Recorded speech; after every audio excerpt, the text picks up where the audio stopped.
gracias, Odili Vargas. Vamos a hablar en consulta con el especialista acerca de los hallazgos radiológicos a causa de las neumonías por COVID-19, que es una enfermedad que ya sabemos que está afectando a todo el mundo. Para hablar acerca de eso se encuentra con nosotros la doctora Berta Lechado. Bienvenida, doctora, gracias por estar aquí en Acción 10 en la mañana. Yo le preguntaba cuál es la relación entre los hallazgos radiológicos y la enfermedad, por qué se está hablando de este tipo de examen para poder detectar las afectaciones o las repercusiones que la enfermedad deja en el organismo. Bueno, en sí realmente las neumonías se clasifican como neumonías típicas y neumonías atípicas. Entonces las neumonías típicas son las que se conocen, son producidas por agentes bacterianos que hasta ya existen hasta vacunas para poder ayudar, sobre todo en cierto eje de ciertas bacterias para evitar la complicación de las neumonías. Cuando hablamos de neumonías atípicas, hablamos de neumonías que producen un cambio en el parénquima, o sea, en el tejido pulmonar, y son más específicas cuando son atípicas. Son más asociadas a neumonías virales o producidas por hongos en un menor término. Ahora, la radiología permite una mejor precisión de estas afectaciones en los órganos de las personas afectadas por el COVID. Ok, las neumonías o cualquier afectación que necesitemos ver por un cuadro clínico respiratorio se hacen por medio de radiografías y por medio de tomografías. Entonces aquí la mayor ganancia la tenemos con el eje de la tomografía. Cuando tenemos un paciente que tiene un cuadro respiratorio que afecta las vías respiratorias inferiores, la tomografía nos puede encontrar hallazgos más específicos del daño que puedan tener. Entonces, en los estudios, por ejemplo, que todavía están haciéndose y lo que han arrojado hasta el momento es que la afectación de la neumonía que produce el COVID-19 es la afectación a nivel de un cuadro respiratorio que según el estadio de la infección, según el estadio de la enfermedad, vamos a tener hallazgos. Entonces, dependiendo de estos hallazgos, vamos a ver también la complicación que está asociada hacia el paciente que está afectado por esta infección. ¿Cuáles han sido los principales resultados de las radiologías o que se han practicado en las personas que tienen o que han padecido de COVID-19? ¿Han arrojado algún tipo de dato importante o interesante? Sí, por ejemplo, uno de los mayores datos que se ha visto, que es más asociado al ver los datos en la tomografía, es que, por ejemplo, los pacientes, aunque estén asintomáticos, ya llegan a presentar cambios en el pulmón, ya vienen afectando el tejido pulmonar y que en el mayor de los casos, conforme su cuadro diagnóstico y conforme su cuadro sintomático, si están si están entre la primera y la segunda semana, si están entre la tercera semana más adelante, entonces esto va llevando a ciertos datos que nos van arrojando. Entonces, si estamos hablando de que hay una afectación en el parénquima, o sea, en el tejido del pulmón, también está afectando un cuadro que hace una neumonía bacteriana normalmente y produce consolidación. O sea, cuando ya estamos tapando los alvéolos de tejido de moco, entonces esos alvéolos ya se nos vienen haciendo como un cuadro de apelotonamiento, por así decirte, de lo que es el moco en el alvéolo, y entonces ya eso es lo que produce la dificultad para respirar. Ahora, con este tipo de examen o diagnóstico, ¿se puede realizar el tratamiento adecuado para recuperar al paciente? Sí, pero prácticamente recordemos que ahorita estamos en el contenido de conocer el patrón que se está originando, de conocer cuáles son los cambios y las afectaciones que está produciendo este virus y conocer exactamente cuál va a ser la evolución. Es decir, dentro de los estudios que se han publicado hasta el momento, lo que se habla es de que hay un patrón de que la mayor parte de los pacientes que están asintomáticos y que pasan a una evolución más adelante, entre la primera, segunda o tercera semana de la infección, están hablando de que muchos de ellos, la gran mayoría, revierten el cuadro de la afectación pulmonar y que son pocos exactamente los que vienen avanzando en los periodos. Que han visto también, por ejemplo, de que muchos de estos pacientes, aunque ya hayan hecho un daño más avanzado por el periodo de infección, entonces estos pacientes también llegan en un momento que también, dependiendo del manejo y el tratamiento, están ayudándole a que reviertan ese cuadro. Entonces, el mayor de los riesgos es que hasta se ha visto una afectación en el pulmón que ya no es solamente la del tejido pulmonar o no solamente lo del alvéolo y la consolidación pulmonar, sino que han visto que llega a producir una fibrosis. Una fibrosis, estás hablando de que ya el pulmón ya queda afectado y ya no va a trabajar normal.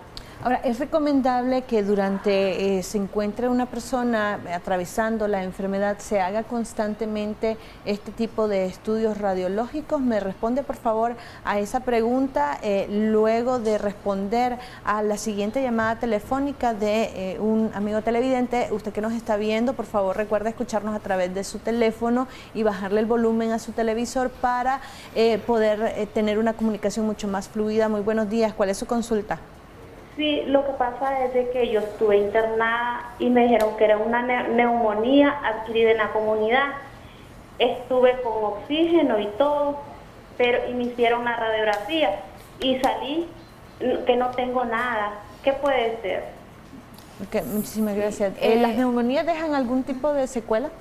Sí, pues, normalmente cuando hablamos de neumonías bacterianas o neumonías virales, a la mayor parte de estos cuadros se detienen, avanzan, dependiendo del manejo, del tratamiento que le den. Muchas veces el paciente por radiografía no se le mira mucho dato de la neumonía o de la afectación exactamente que tiene el afectado. Y esto muchas veces conlleva a hacerse el segundo estudio más común, que es la tomografía. En la tomografía tenemos mucho mejor visualización del parénquima, o sea, del tejido pulmonar, y así podemos ver las afectaciones y los tipos de cambios que puede producir el agente que está produciendo este cuadro. Aunque tengan una radiografía que diga que está normal, muchas veces, si no hay una afectación mayor, entonces eso hace que se quede como una neumonía nada más y ya resolvió, porque ya el cuadro respiratorio clínicamente por laboratorio ya está superado. Pero aquí viene el juego. Cuando estamos hablando de la neumonía, no solamente la radiografía, en muchas ocasiones es el estudio indispensable. Se necesita de una tomografía, por ejemplo, en este momento que se está estudiando este tipo de virus, este tipo de afectación pulmonar, entonces la tomografía es la que nos ayuda más a ver los cambios que hay en el tejido.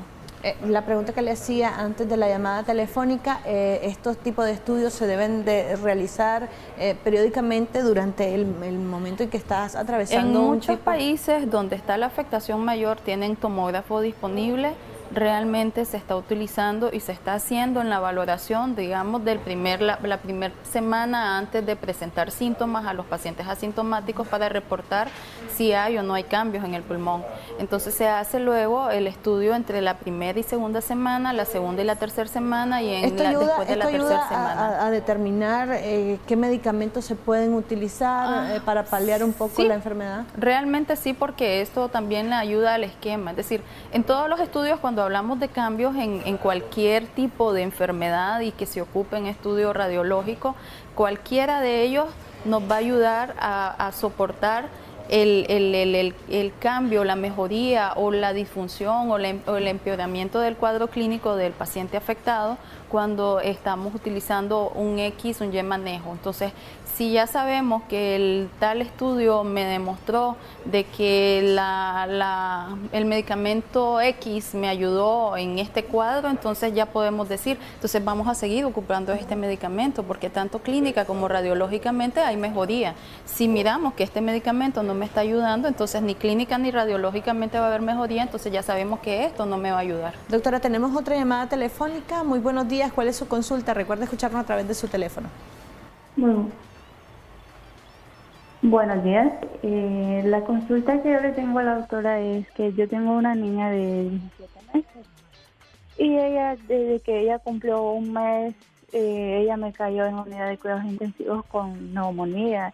Me le detectaron neumonía grave y pues ella así me ha venido recayendo frecuentemente con neumonía. Lo más que yo la tenía en la casa es un mes, 15 días. Ahorita pues gracias a Dios ya llevo un mes y 15 días que ya la tengo en casita, pero siempre ella me cae con la neumonía. Esto se debe a que ya los medicamentos me le han hecho algún daño en los pulmones o algo, no sé. Ok, estamos hablando de un cuadro respiratorio recurrente y frecuente. Normalmente las neumonías no tienen ese comportamiento tan así. Muchas veces después de una neumonía queda una afectación más fácil, estamos hablando de un niño pequeño, y muchas veces es que se asocia ya ese cambio que hubo en el parénquima, en el tejido del pulmón, en los bronquios, en los alvéolos, hace más fácil que aparezcan otro tipo de reacciones que son similares, una hiperreactividad pulmonar, un problema de asma bronquial y todos esos cambios. Como consecuencia, ¿no?, de la primera. Sí, porque ya hubo un cambio, una modificación, una sobreproducción del moco a nivel del alvéolo, entonces ya queda más sensible este niño, sobre todo cuando son pequeños. Entonces ahí sí le recomiendo la valoración con el neumólogo pediatra para que le puedan hacer otro tipo de estudios o quizás algún tipo de examen de laboratorio que le pueda ayudar a la niña a mejorar. Perfecto, doctora, sus recomendaciones ya para finalizar. Ok, siempre que estamos con un cuadro que estamos conociendo no hay que desesperarnos. Es un cuadro que está desgraciadamente afectando no solamente vía respiratoria superior, estamos hablando de ya el pulmón. Entonces tenemos que tener mucho cuidado y seguir las indicaciones que siempre nos han dado. Lavado de manos, aislamiento y cuidarnos, sobre todo porque si nos afectamos nosotros, afectamos al resto de la familia. Perfecto, muchísimas gracias, doctora, por sus valoraciones alrededor de este tema. Vamos a hacer una pausa comercial, ya regresamos con más de Acción 10 de la mañana.